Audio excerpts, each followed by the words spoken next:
Look at my head. Hey, princess.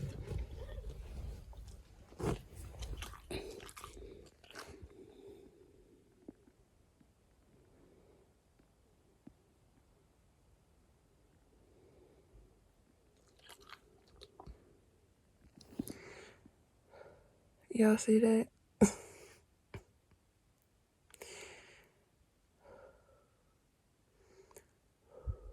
That's a shame. It's cold. Cleo, you want to blow your breath?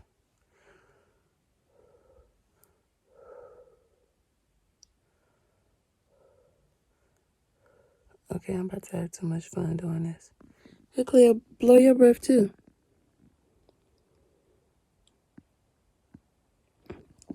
What is she looking at?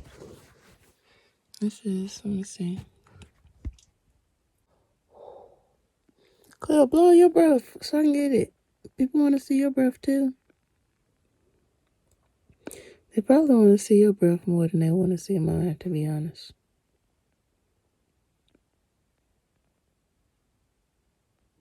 You want to go outside?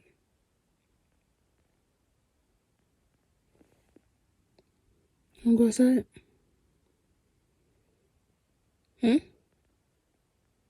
Do you? Blow your breath. Okay. That was a no-go. I guess we're about to get up. What? Look at all of her nose prints on my window.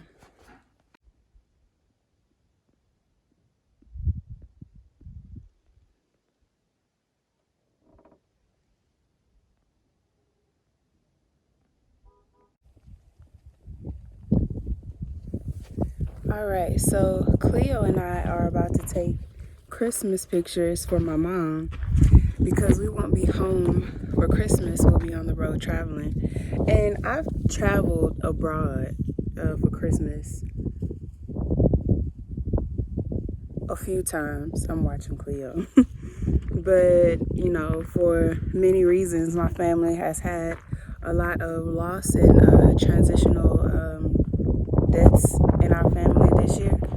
So it makes sense that she wants us to be home, but she gave us permission to travel and be on the road. And Christmas has always been really big in our family too. So we're gonna send her some Christmas pictures to let her know that we love her and we're grateful for her, and so she can still feel like we are present there with her. There's Cleo. Oh, you on my hat? Okay. Cleo and I wanted to say, Cleo and I wanted to say Happy Christmas, Merry Christmas, and we're having fun out here in the sun, and we're about to go explore and do it some more. We love you. Thank you for giving us permission to travel on Christmas. We will be home in a couple days. Whew. Okay, I can't really breathe. Ooh, look at Cleo. She looks so pretty. I love you, Mama. Thank you for everything that you do for me. And thank you for being the best mama in the world. Tell her, Cleo. Tell her. Tell her.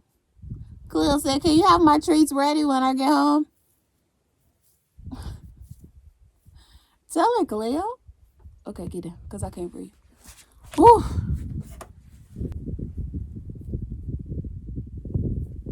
Y'all just missed the bee that was in my hair. Cleo got mad because she couldn't eat it. Instagram got the video, but y'all didn't get the video. That's why I say follow me on my Instagram. Oh, look at that light. Look at that.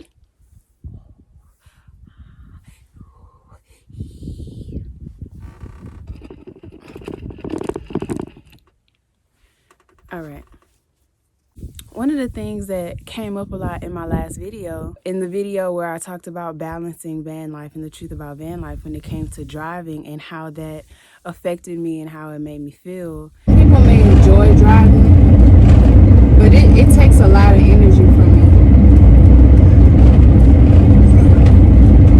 me. Just being very transparent I had to realize based on the comments that I'm still very new to YouTube, and a lot of people are still getting the feel for my personality and still getting the feel for who I am as a person, as a woman, as a spiritual being. And what I did was I shared how VanLife felt to me in that moment and how it felt to drive very far in VanLife. And people mistook my transparency as me not liking VanLife. And so what I realized is people are very and only used to seeing positive vibes only. And if you follow my Instagram, if you followed my journey, you know that I've recovered from alcohol. I'm almost 3 years sober from alcohol addiction. You know that I recovered from so many things in my life: house fires, loss, death. And so I'm not the person that's going to only spread positive vibes only, because that's not the totality of my experience. And for me to truly honor myself, truly honor my soul, I have to be honest in whatever emotions are being presented in that moment. And so if I dishonor myself by saying, oh, van life is beautiful, van life is this, van life is that, all of the positive things, not only am I not being honest, but I'm dishonoring my soul because I'm not being authentic and genuine with what is truly coming up for me, which is not a bad thing. Emotions are energy in motion. They're waves. They come and they go. These are all experiences. And so I want the totality of my life experience. I want that full spectrum of what I would deem positive and what I would deem negative. I don't just want this side of positivity, because most of the time you don't even realize what feels good and what makes you happy until you experience what feels bad and what makes you sad. And so in me explaining how I felt, a lot of people took it as me not liking van life, and that's not the case at all. I don't like certain aspects of van life. I don't like certain aspects of a lot of things. I don't like certain aspects of getting ready, but I'm cute. So it's just normalizing, allowing people to say how they feel without feeling the need to give advice, or feeling the need to say that you're being negative, or feeling the need to judge and criticize the emotion that they're feeling.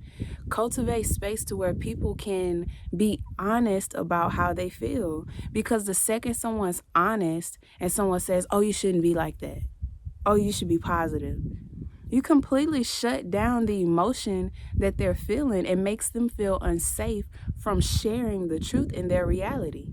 And so how does that manifest? It manifests in the body. It manifests in disease. It manifests in organs shutting down. It manifests in mental illness. It manifests in them just not feeling safe in expressing and showing who they are, showing up in the full embodiment of who they are as a person, because they're scared that they won't be received.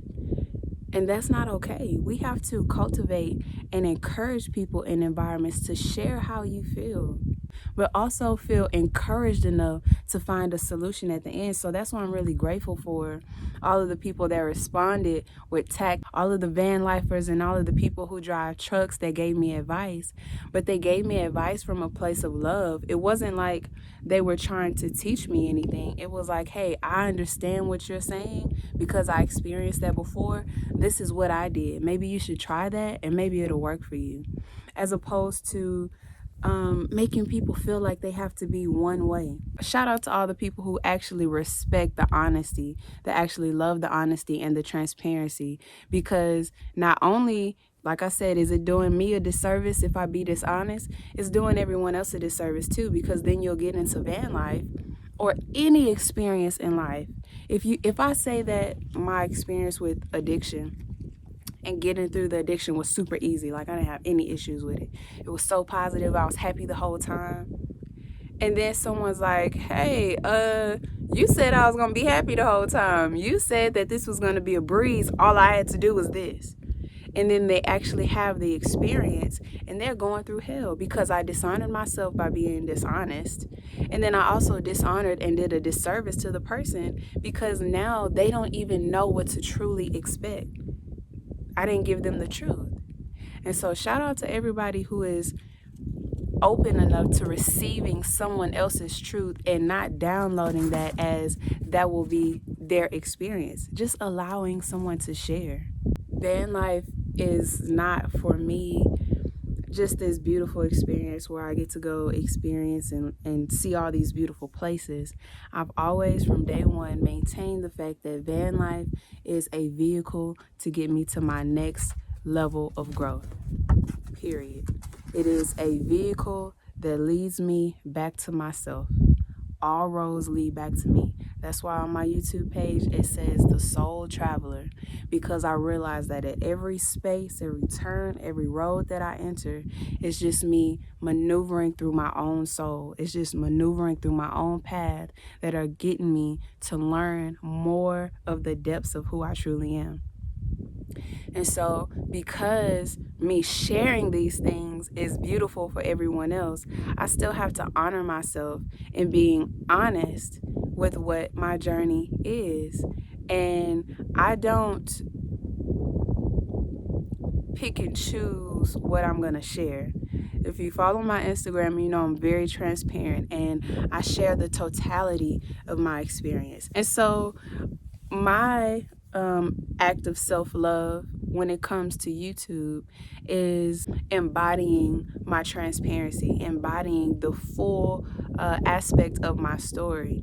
What happens is when people can't be transparent with themselves, when people are only allowed to show up positive in their lives, when people are stifled from speaking, when they hear someone else speaking what is true to them, when they hear someone else speaking their truth, it triggers them. And they don't want you to do that because it reminds them of the fact that they can't be honest with themselves and with the people that are in their own reality. And so what they do is they try to don't say that. It's negative. It's not positive. It doesn't make people feel good. You need to say only negative, only positivity, only great things, only happy things. Because they can't express the other aspect or the other spectrum in their own lives. And so I hope that this encourages people to not only invite people to say how they feel and just let it be that. Let those emotions, those waves pass through. But also in your own life, if you are a person who is being stifled from full expression of how you feel, full expression of speaking your truth, full expression of embodying your truth for the sake of how it'll make somebody else feel. So you hold it all in and then you can't even show up as your truest self. I hope that this has encouraged you to walk in your own truth, to honor your soul regardless of how it makes another person feel, regardless of the type of comments that you get in the comment section, regardless of how many people may stop following you or supporting you. Those that matter don't mind, and those that mind don't matter. So that's all I'm gonna say on that. Hey everyone, look at Cleo's sweater. She's not that happy about it. This is her first outfit she's ever gotten. Cleo, how do you feel about your sweater? I think it's cute.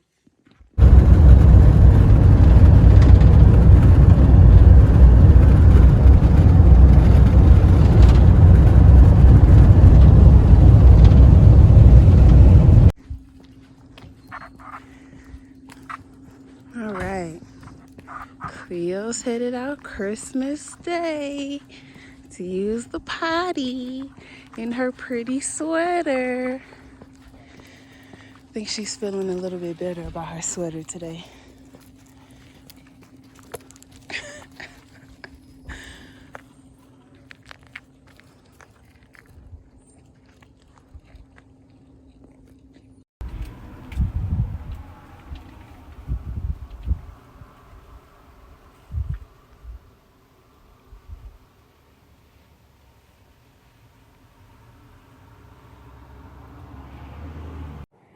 Christmas in the mountains.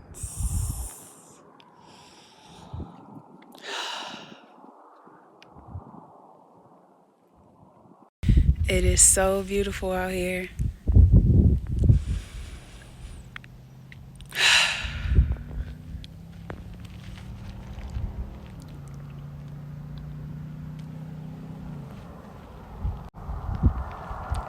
Look at that. All of that is so beautiful. All right, we survived our Christmas at the park. Cleo, how do you feel? She is not happy about her vest, but I love it.